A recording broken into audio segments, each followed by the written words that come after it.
সাকিব আল হাসানের পরে বাংলার আরেক পোস্টার বয়ের নাম মুস্তাফিজুর রহমান, যিনি বাংলার ক্রিকেটকে নিয়ে গেছেন এক অনন্য মাত্রায়।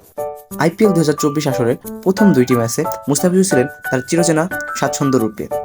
রয়্যাল চ্যালেঞ্জার্স ব্যাঙ্গালোরের বিপক্ষে 29 রান দিয়ে 4 ওভারে তুলে নেন 4টি উইকেট, হলেন ম্যাচ সেরাও। এই দিন ফিজের পুরনো সেই রূপ দেখেছে পুরো ইন্ডিয়া। আসরের দ্বিতীয় ম্যাচ চেন্নাইয়ের ছিল গুজরাট টাইটান্সের বিপক্ষে। সেই দিনও তার বলের ধারা দেখিয়েছেন মুস্তাফিজুর রহমান, প্রমাণ করেছেন সে নিজেকে। 4 ওভারে 30 রান দিয়ে তুলে নেন 2টি উইকেট।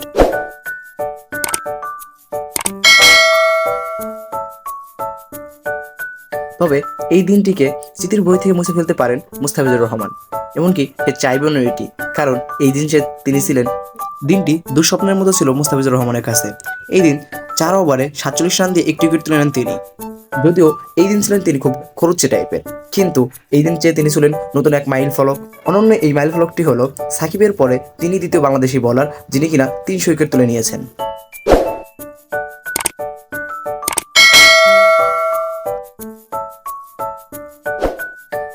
আইপিএল 2024 আসরে 13 নম্বর ম্যাচ ছিল এটি। দিল্লি ক্যাপিটাল টসে জিতে ব্যাটিংয়ে নামে। খুব ভালো শুরু করে ওপেনার দুই ব্যাটসম্যান ওয়ার্নার এবং পৃথ্বী শ দুজনে 5 ওভার তুলে নেন 42 রানের এক জুটি। ঠিক ওই সময় বোলিং আসেন বাংলার কাটার মাস্টার মুস্তাফিজুর রহমান। ঠিক ওই সময় তিনি 1-9 এবং 2-4-6-এ মোট 18 রান দেন প্রথম ওভারে। কিন্তু কামব্যাকটা আসে দ্বিতীয় ওভারে। প্রথম বলেই ক্যাচ উঠিয়ে নেন ওয়ার্নারের, কিন্তু নিজেই নিজের ক্যাচটি মিস করেন। কিন্তু দ্বিতীয় বলে আবারও ক্যাচ উঠান স্লিপ দিয়ে।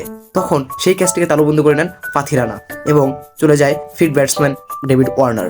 যদিও এই ক্যাচটির পুরোপুরি কৃতিত্ব দিতে হয় পাথি রানাকে, কারণ তিনি ক্যাচটি যেভাবে লাফিয়ে দিয়েছেন সেটা ছিল সত্যিই খুব টাফ। কিন্তু এইখানে অসাধারণ অভিজ্ঞতা নৈপুণ্য দেখান বাংলার face cutter master Mustafizur Rahman, কারণ এইখানে তিনি যখন ওয়ার্নারকে ফিরিয়ে দেন, এটার কৃতিত্ব মুস্তাফিজুর না দিলেই চলে না।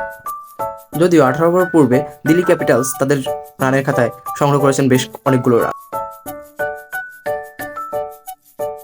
17 নম্বর ওভারে এসে নিজের চিরচেনা রূপ থেকে সরে যান মুস্তাফিজুর রহমান। এই ওভারে তিনি রান দেন 1-4-1-6 মোট 14 এবং শেষ ওভারে তিনি রান দেন মোট 11 রান। এই মিলিয়ে মোট 4 ওভারে তিনি 47 রান দিয়ে তুলে নেন 1টি উইকেট। কিন্তু বোলিং কোচ ড্রেন ব্রাভো তার প্রশংসা ভুলে যাননি। তিনি বলেছেন মুস্তাফিজুর রহমান দলের প্যাটার্ন অনুযায়ী বল করেছেন।